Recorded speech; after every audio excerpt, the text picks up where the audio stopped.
Hello, San Francisco. My name is Jamie McLaughlin from a company called Capstone Hill Search. We are an executive search firm that specialises in PR and communications recruitment. We have offices in LA, Chicago, New York, London, Sydney and Melbourne. And I'll be talking about the kind of skills and experience that recruiters and employers are looking for in terms of global communications positions. And I won't just be talking about it from my perspective, a recruiter, but also from an employer's point of view as well, especially around what we see being asked by our clients to candidates, the type of questions, the type of things they want to see on the resume. So first I'd like to talk about the skills required for global roles. And these are the top skills required in my opinion. I'm sure if you asked someone else they would have a different kind of opinion. And there's, generally, and from my point of view, generally speaking, there are always exceptions to these thoughts. But I do believe that PR and communications transcends regions and languages and culture. So I think it's less about the mechanics of the role, which I think are similar, and more about the intangibles. So the first thing I wanted to talk about was collaboration. Now, if you are managing individuals or groups across different territories, time zones and backgrounds, then it's essential that you're not only highly collaborative, delegating and sharing ideas, dividing the work, of course, bringing people together with a shared purpose and goal, but you can show real examples of where you've done this. It doesn't have to always be on a global scale, but your experience, of course, must be scalable. It's all very well collaborating and bringing people together, but if a global role does not, a global leader does not exhibit interpersonal influence, then it's wasted. If a head of comms or an agency CEO cannot steer his or her team in the agreed corporate direction, then collaboration is a waste of time. So interpersonal influence is of vital importance. You have to be able to steer the ship. For me, adaptive thinking is a fundamental skill needed to be a global communicator. The ability of a comms pro to intelligently adapt their behaviour, both short-term and long-term, in response to changing needs of your team, customers, stakeholders, is critical. The bigger the role, the more complex the challenge, of course, and the more adaptive they will have to be. And of course, by definition, global roles are more complex, bigger, and therefore you need to be more adaptive and more creative in your thinking. And then continuing that theme along the same lines is emotional intelligence, or for short we call that EQ, which isn't just about controlling your own emotions. That should be easy. Well, it depends, but on the person. But it's definitely it's also controlling your own emotions. And as well as controlling others. And those people who have a higher IQ, who can pick up not just on their emotions but other people's emotions, and again adapt, again influence, and again shape, they tend to be fantastic senior global communicators. Finally, global fluency and perspective. Maybe stating the obvious a little bit, and that's something some people might say I'm good at, but the ability to see and understand perspectives beyond your own is critical in global comms roles. But look, I will talk about tangible skills as well, though. There's certain things that you can do physically that will help you being a global communications leader. And 4 points here would be along visibility, availability, flexibility, and learnability. I'm not sure if I like that word, learnability, but I think you can see I was going for a bit of a theme there. So visibility, get on a plane and keep getting on planes. your team, customers, stakeholders have to see you and keep seeing you. Yes, we have the technology to video conference, even on the move nowadays. You can do that from your car, but you cannot beat face-to-face, genuine interaction. In my opinion, you can't lead from your corner office. You have to be in front of people. Secondly, availability. Make yourself available to your overseas team as much as you do to your local team. It can, out of sight, out of mind, them v us. It's important, maybe even more so, to be more available to those people that you're not in direct contact with. Flexibility. You have to be flexible. And that's not just in terms. Culturally, you've got to be flexible. Time-wise, you've got to be flexible. Process-wise, you've got to be flexible. But just simple things like arranging calls around other time zones can be hugely effective. We all do it with clients. I'm sure, but doing it internally is just important. And then learnability, that word I'm not too sure about, but I'm sticking with it. I think you have to understand, you have to learn the territories, the geographical areas that you're responsible for. Learn a new language. I think predominantly this audience is probably English speaking. We're in an English speaking country. I'm from an English speaking country, so we can get lazy on that front. Learning a language can be very, very powerful. But even if it's just to say hello, please, and thank you in the regions you're controlling and visiting, can be very, very helpful. So I'm often asked about the main differences between UK and US markets in terms of senior roles. And my previous point, I was talking about how there's a lot of similar values underpin how communications is done in both the UK and the US and globally. I was looking this up, and George Bernard Shaw was said to have said that Britain and America are two nations divided by a common language, which being married to an American, sometimes I'm inclined to agree with. But that said, the PR process, the strategy, tactics underpinning the industry in the UK are very similar, if not the same, I think. That said, there are some fundamental differences. So I wanted to talk a little bit about them, and some may be obvious, some may be a little bit more intricate. But a tough one to start with, unfortunately. People in the UK and Europe are paid for similar jobs are paid a lot less than their counterparts, and that's in real terms as well. Factoring in all cost of living and the like, and I'd say almost roughly around about 40%. I would believe so. That can, that's fun. It's great when we move people from the UK to the US. They're super excited about that, particularly if you're in New York or San Francisco, where salaries are very, very high. Very difficult when we see people, going from San Francisco to London, for example, because there is a big striking pay difference from same agency to same agency, same corporation to same corporation. So Brits, if you're listening, head west if you want to earn more. I wouldn't recommend you head east. Probably difficult with Brexit coming up anyway. The US is a far bigger market also, so there are more brands, which means there's more choice, and there's more agencies. They're bigger agencies, so that just means there's more senior roles. So again, that might be obvious, but the US PR communications market, particularly in the big hubs, New York, Chicago, DC, San Francisco, LA now. Much more choice, and therefore more senior roles. So it is again, arguably, I wouldn't say easier to find a role. There's more PR people, but there's certainly more choice here.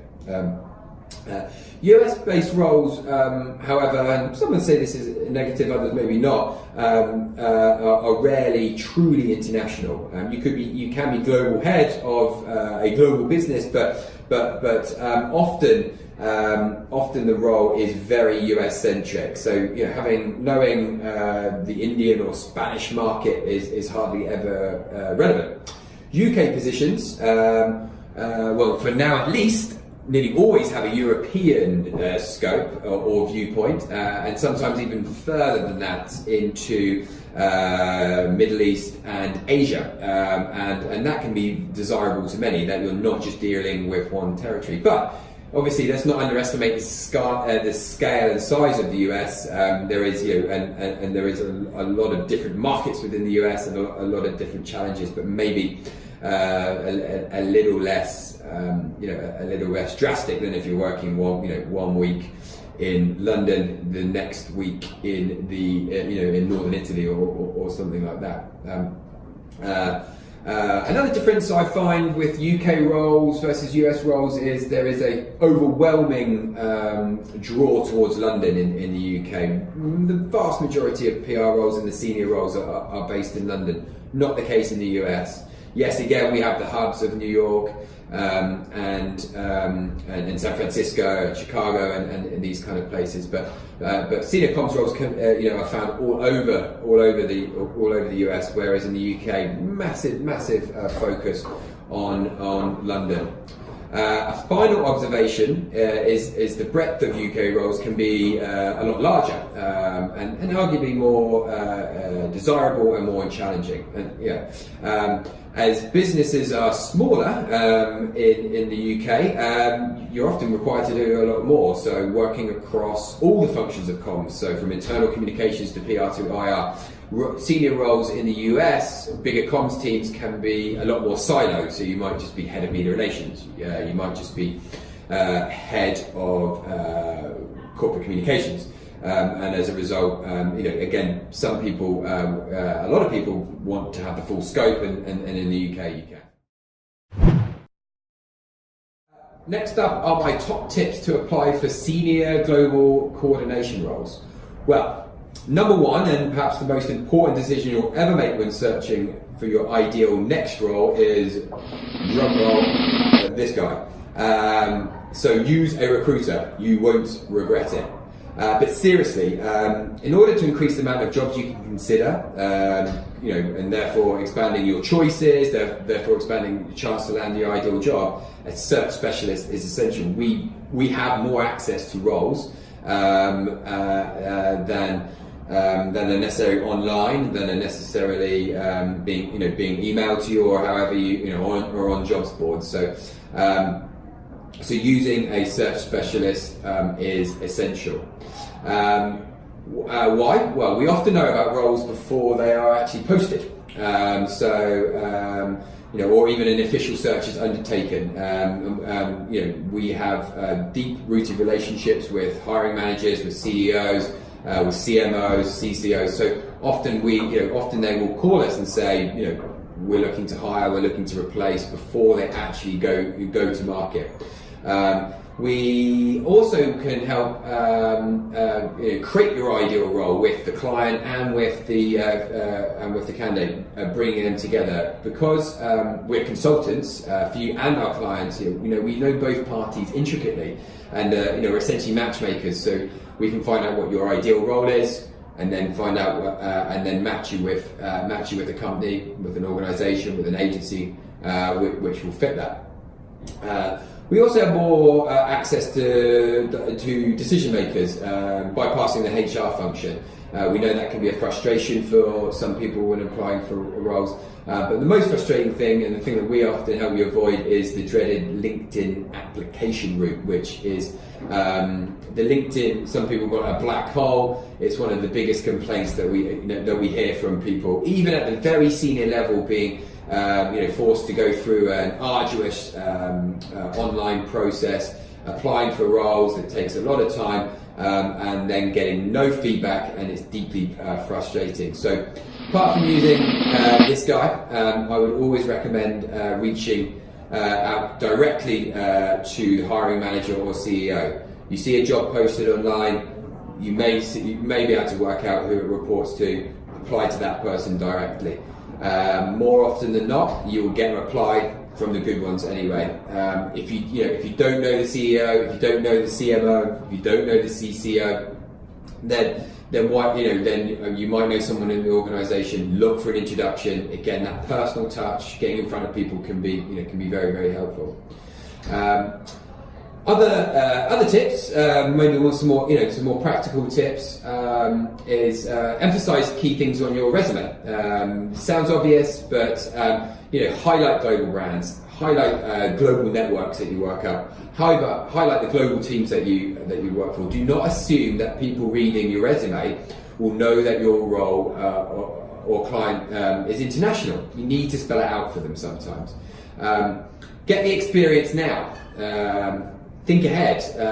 Ask for as much international, global opportunities as you can.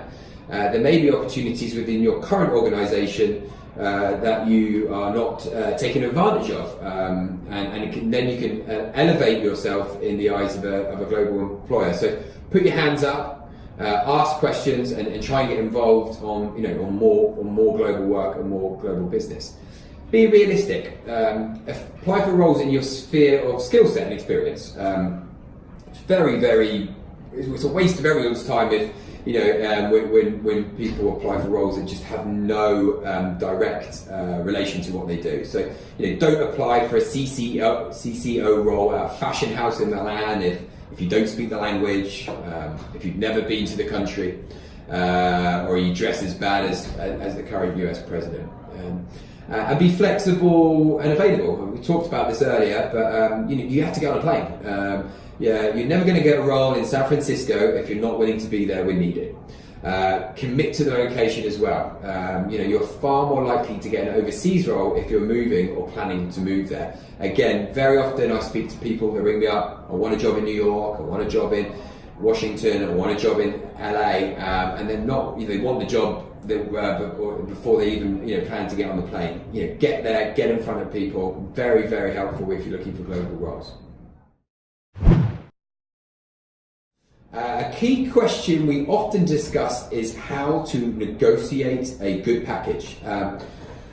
Once again, history has proven for centuries that the best results come via this guy, the recruiter.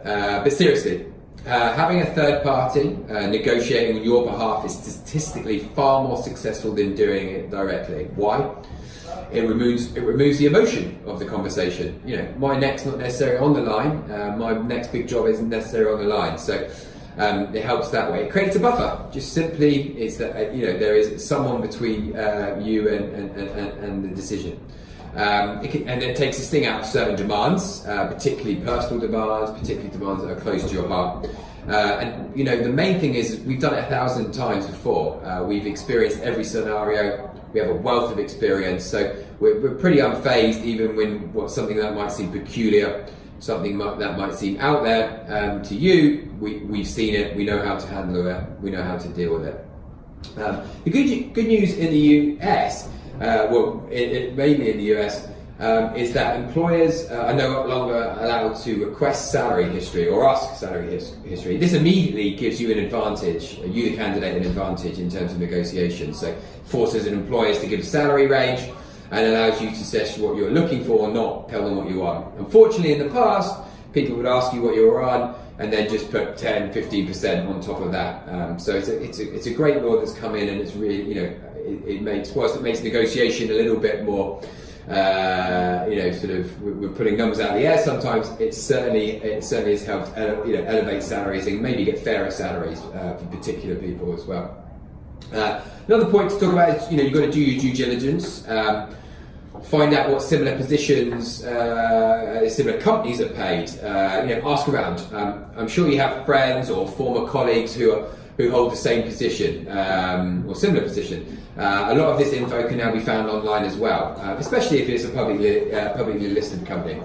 And go further and find out what people inside the organisation are paid. Sometimes it's online. Now, I'm not suggesting you ring up a potential peer and ask them what they earn, but places like Glassdoor, for example, have a lot of first-hand info and can give you insight into even what the person you're replacing might have been on before. Aim high. That's the next tip. So so important to aim high. Never ask for what you actually want, always go in higher. It's, broad, we're talking broad numbers here, but if you want 250, ask for 300. If you ask for 250, they could offer you 200. So you must go in above what you want, and do not worry about doing that as well. Sometimes candidates call me up and are worried about that. Same with clients. I've never known anyone to withdraw an offer because someone asked for too much. Get everything in writing. That is so important. It's don't take verbal promises. Sometimes a client will tell us, we'll schedule a salary review in 6 months. It's not in the contract. You got to get it in the contract.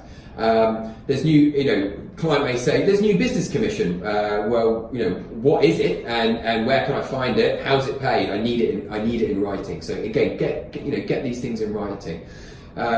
Get clarification on bonus as well.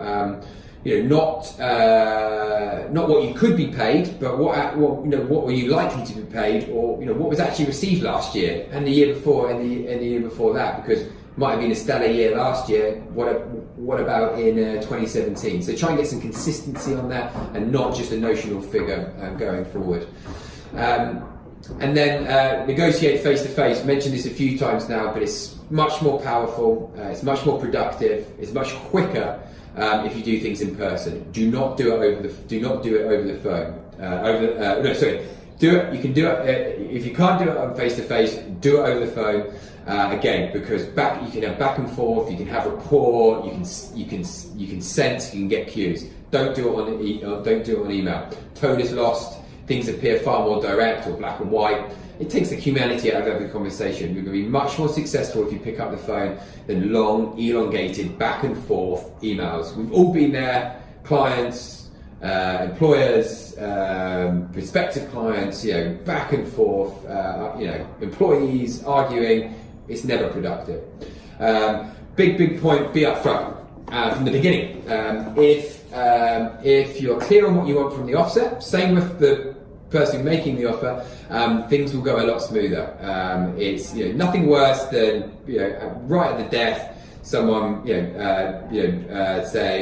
saying coming up with a new figure, coming up with something different. If you're upfront from the beginning, everyone knows where we are, and there's no surprises. And that's similar. That's don't flip flop. Basically, don't change the parameters of what you want unless it's for a very good reason. It can sour the process and encourage your future employer to do the same, even when you're employed.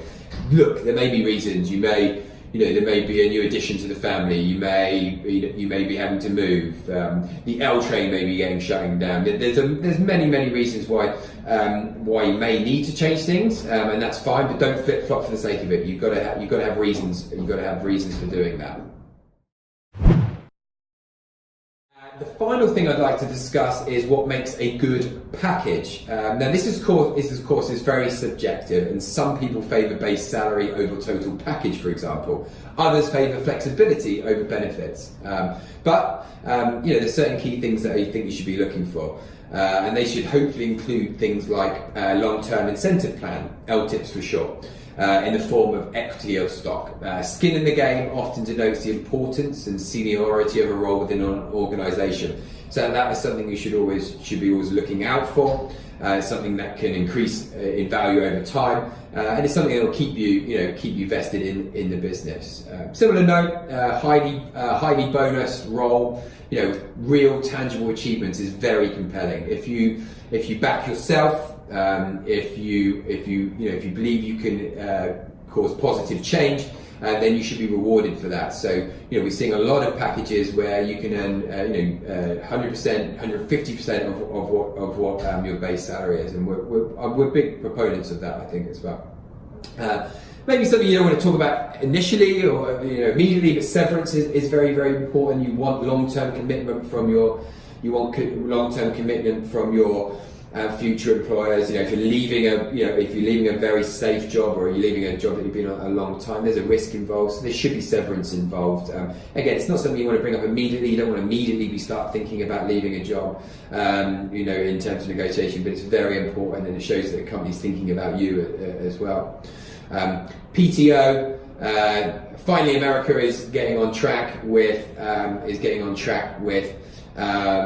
with paid time off, catching up with the Europeans. I think in a world where we're always switched on, where we unfortunately or fortunately we're working weekends, evenings, I think it's important for PTO to have longer, because it's gone are the days where you switch your computer off and your phone and you don't speak to anyone from the business for 2 weeks. So more contactability means more PTO.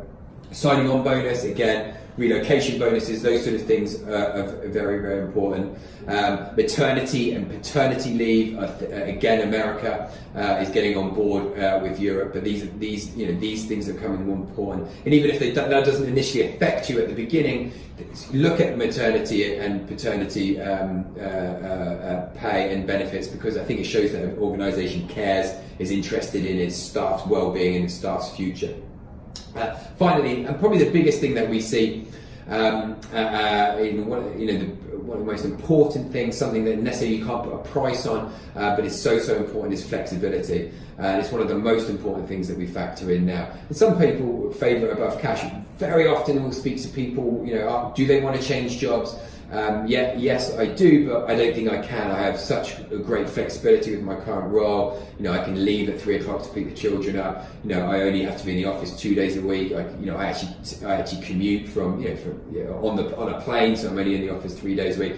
Very, very important. Flexibility, very important, and get that in writing as well. Working from home, leaving the office early, flexible working hours. Get that in writing, because it's and see what and ask people within the business whether they've seen that before, whether it is actually we've seen some businesses make bold statements about having unlimited time off, and the reality is you don't get any time off in the business, and it's frowned upon to take time off. So you've got to see culturally whether these benefits are actually enforced and used. Okay, cool. Well, look, I'd love to take questions, but unfortunately I'm remote, so I won't be able to do that. But hopefully that helped you in terms of the skills that recruiters and employers are looking for in the US and UK markets. Hopefully made a little bit of sense. Please feel free to reach out to me directly should you have any more questions, and I hope to see you at the next event. Thank you.